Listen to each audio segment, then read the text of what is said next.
$20 نداره، لرستان آجر نداره، حالا کرج سایل نداره، شاخاب صاحب نداره، بیژن عناب نداره، بختیار شجاع نداره، حالا کرمان قدمت نداره، شاخاب صاحب نداره، بلوچ صفا نداره، ایلام که کوه نداره، حالا به شهر حرفی نداره، شاخاب صاحب نداره.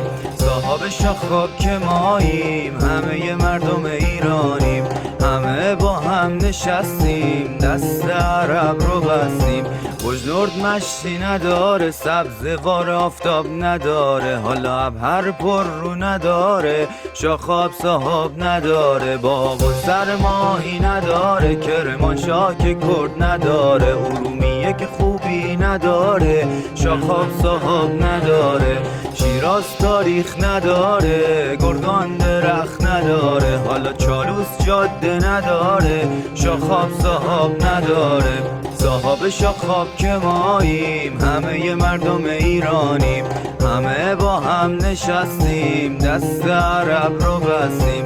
زیبا شهر زیبا نداره، حالا یس که بادگیر نداره، ملایر پاریس نداره، شاخاب صاحب نداره، شمال بارون نداره، جنوب قایق نداره، اصفهان پولدار نداره، شاخاب صاحب نداره، عراق سفید نداره، سمنان که وجود نداره، حالا مشهد اعصاب نداره، شاخاب صاحب نداره. صاحب شاخاب که ماییم، همه مردم ایرانیم، همه با هم نشستیم، دست عرب رو بستیم.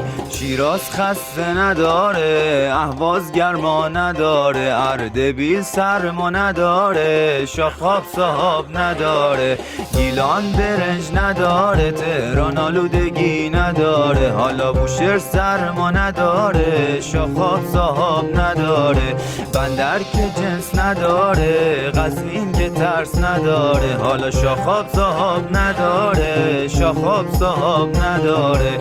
صاحب شاخاب که ماییم، همه مردم ایرانیم، همه با هم نشستیم، دست عرب رو بستیم.